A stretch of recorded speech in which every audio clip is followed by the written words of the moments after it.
Now, this was a topic I didn't know if I wanted to talk about it. So many different lists have started leaking onto the internet of future product coming from the Transformers Earthrise line.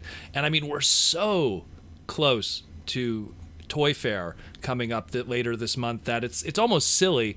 But at the same time, many people on the Discord were asking me, hey, could you give your two takes on this? And worst case, like, just your speculation or your historical view of these characters and all of that. And I was like, you know what? Why not? Let's do this. We'll jump into it. Take this stuff with a grain of salt. It could be brand new product coming. It could be stuff that is completely just fake. Some of the stuff we've already discussed, so it kind of adds a little bit of, I guess, credibility, but not much. Stuff like the Megatron, the grease pit, the exhaust. But I'll go through it all really quickly and try to give the best. Now, this, according to what I've read, this list showed up from a EB Games computer listing. And so far, there's not really been much evidence of it, no screenshots, nothing of that. So we're going to take this with a grain of salt, but we'll go through it quickly. So this is brand new Earthrise product that's expected possibly for 2020 or 2021. It says here deluxes of grease pit and exhaust. We talked about that in the last segment a couple days ago with the Skylinks and the Scorponok images that surfaced. So if you want my take on those two, I suggest go checking out that video. I'll put a link in the comments below in case it gets a little messy with all the videos that we put out every week. Here's an interesting one, Voyager Thrust. Now, we know that we have Starscream, and it just opens up the can of worms to all the other Seekers afterwards. Now, it's interesting that they're going with Thrust, but I think maybe they want to go, okay, we're going to give you the non-Conehead Seeker mold first, which you obviously go with a Starscream, and then we're going to give you a Conehead, and in my opinion, of the three of Dirge, Ramjet, and Thrust, Thrust seems to be the, and I say this lightly, most well-known, most popular. I mean, I think that in terms of a trademark, he probably is the most put around as opposed to Ramjet and Dirge. Thrust finds himself all over the place, even in the case of some characters that aren't very Thrust-like, like a Machine Wars character. But point being is, no surprise there that we're going to see more of this Conehead and Seeker kind of thing going into future Voyagers. Now, here's an interesting one here. Clone set priced at $34.99 Canadian.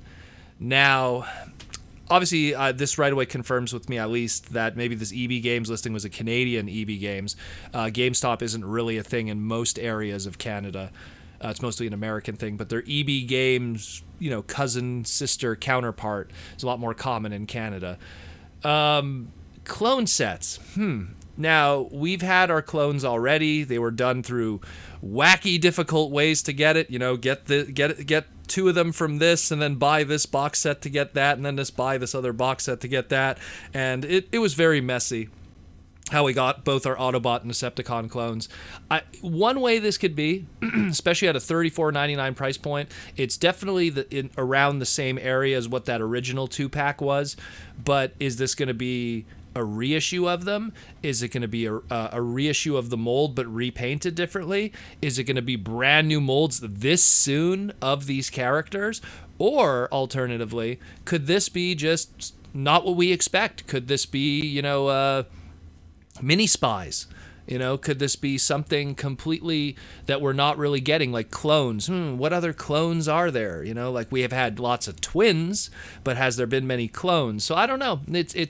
I find it's so soon to be getting that again, but are they going to reissue it just in a way that's more convenient? I don't know. It's a weird one, that one. And I don't know. Give me your 2 cents on what you think of that one, because even me, I'm kind of flip-floppy on what that could be. Another one here is a Voyager Seeker 2-pack. Now, this could go one of either ways after what we just discussed. We have Starscream as one of the standalone Voyagers, and we got one of the Coneheads as standalone Voyager in Thrust. So is the 2-pack going to be Skywarp Thundercracker, or is with the case of the non-Coneheads, or is it going to be the 2-pack going to be, Ramjet and Dirge? Or is the 2-pack going to be just something really crazy like a Red Wing or a Sunstorm, or who knows what they want to do with that one? I'm going to, if I was a betting man, had to take a guess, put my money in an area, I'm going to want to go with completing the Coneheads because if you're going to do a 2-pack, might as well do something that's less desirable, I guess, and then the individual characters of Thundercracker and Skywarp could kind of stand on their own as individual sales. But that's just my take. It's not to hate on Dirge and Ramjet. It's just, I don't know, that's just how I think I would have handled it. Then we have some Hasbro Select stuff. And all of these ones are fascinating in very different ways. We'll start with Hubcap. Hubcap has always been like Hasbro's trademark that they take it, then they lose it, then they take it again, then they lose it again. Like, I mean, it's like Hubcap was trademarked in 1986. He was the I always call it like the lost Minibot character. Everyone's like, oh, Bumblebee and Cliff Jumper, and everyone forgets about, Hubcap and maybe Bumper also, but, he's always been that weird one. And so in 86, trademarked Hubcap, there's that character, and then they lose the trademark. But then they get it back for G2, because G2 was going to get all those trademarks back. So in 1993, we get Hubcap again. He was the red chromie, not Cliff Jumper, G2 Minibot. And then they lose it again. And then they re-trademark it again just in time for Machine Wars, because Machine Wars, again, was kind of also one of these lines that was made to go, wow, in the middle of Beast Wars, we've been ignoring a lot of our G1 trademarks, so we got to get back Starscream, we got to get back Soundwave, we got to get back Optimus Prime. Imagine Optimus Prime even. So, lo and behold, Hubcap, of that limited number of names that existed in that Machine Wars line, Hubcap was there. And so in 1997, we got Hubcap. And then they lost the trademark again. It's crazy. And then in 2010, for the Hunt for the Decepticons line, we got that really good, well, all the scouts, in all honesty, of that 2009, 2010 movie stuff were all really good. But in the Hunt for Decepticon 2010 movie line, we got that really good Hubcap mold, which was like that 1930s, like, I guess call it mafia car or something. I don't know. That's how I would refer to it as. And that came out really good, and trademark gone in 2014 and nothing since. So I guess they're going to re-trademark Hubcap again and do another Hubcap toy. I mean, hey, I have no problems with that. I like that, I always had I like obscure characters, so I always kind of am happy to see when they get new toys. And I mean, 2010, when you think about it, like, they've been sitting on that trademark being gone for at least 6 years, if it expired in, I want to say, like 2014. So, I mean, again, it's pretty ballsy of Hasbro to kind of, like, once again, lose it again for like the 4th time, and no one trademarking it, luckily. So, hey, we'll see what happens with that, if that's a reality. Then we have Rotor Storm. Again, another weird one. Like, Turbomaster, UK exclusive, 1992 character, really doesn't make a blip on the radar. Do they really need the trademark Rotor Storm? But I guess they want another blue helicopter that isn't Whirl. I don't know. That's a weird one. Again, I had Rotor Storm back in the day. I want to say, like, I first got him when I was like 12 or 13. No, maybe I was 14. Just because, like, a lot of those UK exclusives showed up in Canada, so I kind of have, like, a connection with a lot of Canadians. Got a lot of those UK exclusives, also in Australia. But the point is, it's like, okay, that's a weird one. Sure, bring back one of the old Turbo Masters from the UK. Hot House. Now, Hot House, it's pretty obvious what's going on here. That's going to be one of the Earthrise Micromaster bases, not so much the Micromaster character. The way that I look at this, and this is me kind of stretching a little bit, but the way I look at it as Hot House is going to be the big Firehouse Micromaster Station base based off of the 1989 playset. And then sometime down the line, we're going to get an original mold of the, I guess we'll call it Hot House for now, Hot House plane. And then that Hot House plane, if you know the history of that mold, the original mold from 89, was actually a repaint of Tailwind. And Tailwind was part of the old Micromaster set that came with Stormcloud and Vesper, which we have right now in the Siege line. So you get what I'm getting at here. By doing Hot House, in a domino effect, you could slowly complete all your Micromaster Air Patrol team of Decepticons that because we already got 2 thus far in Siege in 2018. So, I mean, that's the domino effect. That's how I look at it. We got Mercenary BU here. I'm going to stretch on this one. Perhaps Blue Bacchus from Transformers Victory. I know he was a mercenary bounty hunter. He had BU in his name, Blue Bacchus. I don't know. That's that one. It's like, who else is a mercenary with BU in Transformers?